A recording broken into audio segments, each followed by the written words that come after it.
Hey everyone, welcome back to the channel again. So today we are going to continue with our question bank for the KSCA exams. So in case you don't know me, I'm also recently certified in the KSCA exams and I'm the founder of Code Janitor. So I've made it my ambition to also help you clear the exams without any overthinking, okay, or without any ambiguity. So we'll focus on the question number 11, which it says, which item below is a valid Kubernetes RBAC verb? Okay, so we just need to select the valid RBAC verb here. So the first verb is listen, the next one is also read, and then the third option is also watch, and then the last one is also post. Okay, post, read, watch sounds reasonable, but listen, I would really eliminate it. Okay, but then the correct option for an RBAC verb is the watch verb.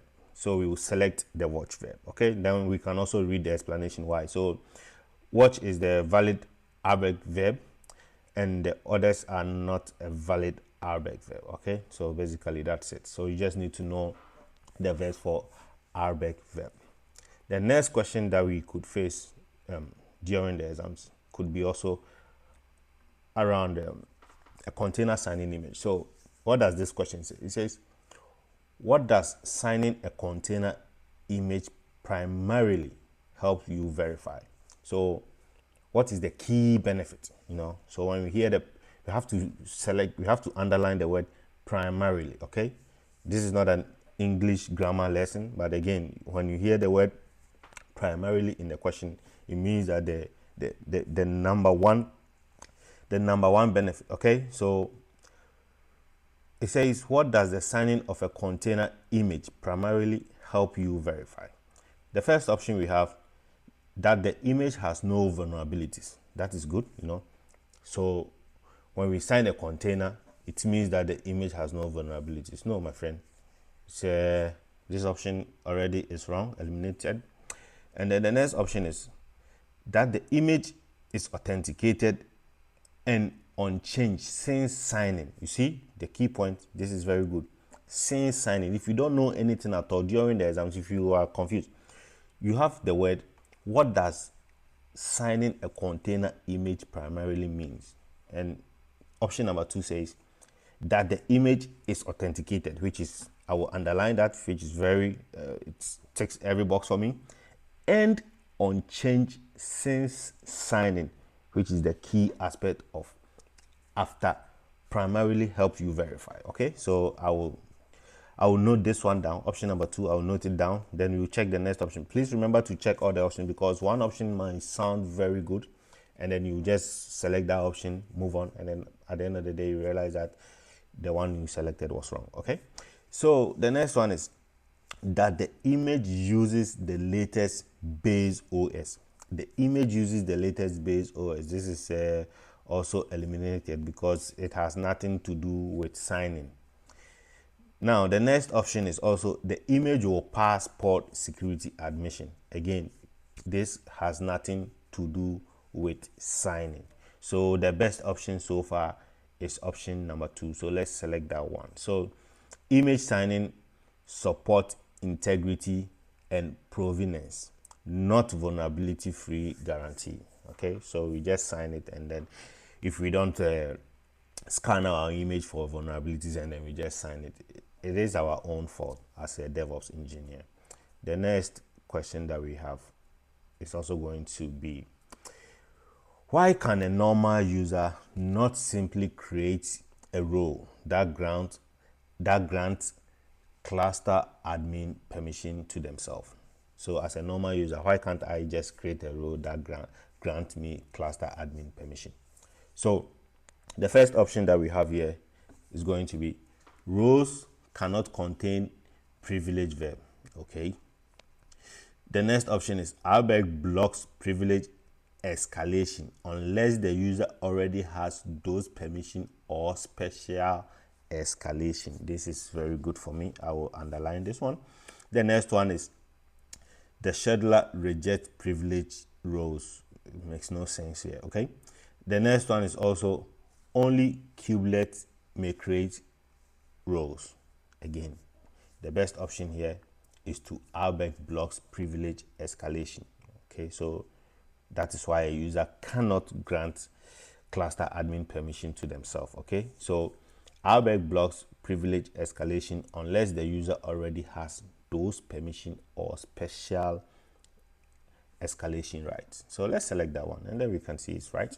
So Albert include escalation protection to stop users from granting themselves stronger privileges.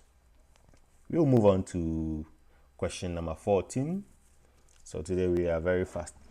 So the question number 14, what does it say? It says, what does run as user with the ID 0? So when you see whatever ID is there, you just, after the run as user, it has an ID, okay? So run as user 0 indicate for a container. So when we are building our Docker image, or when we are building our pod, when we are building our deployment, we give the pod section a security policy. So we have one that is run as user. So when you have run as user 0, what does it indicate in a container? So that container is going to have some special permission. So what does it mean?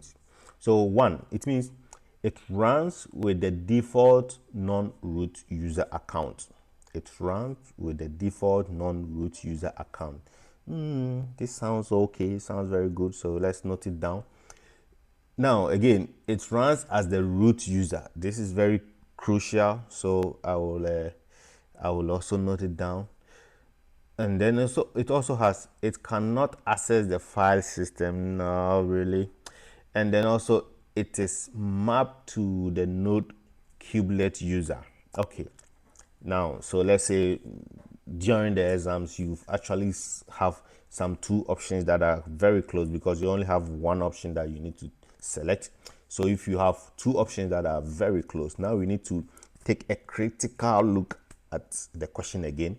What does run as user 0 mean? So run as user 0 means anytime you see that a container has an ID of 0, 0 means admin permission. Okay, in Linux, whenever a Linux machine has the permission of 0, it means that it has an admin permission. Okay, so it run as the root user. So root user is admin permission. So I will select that one and that is correct. So UID 0 is the Linux root account. So that's all.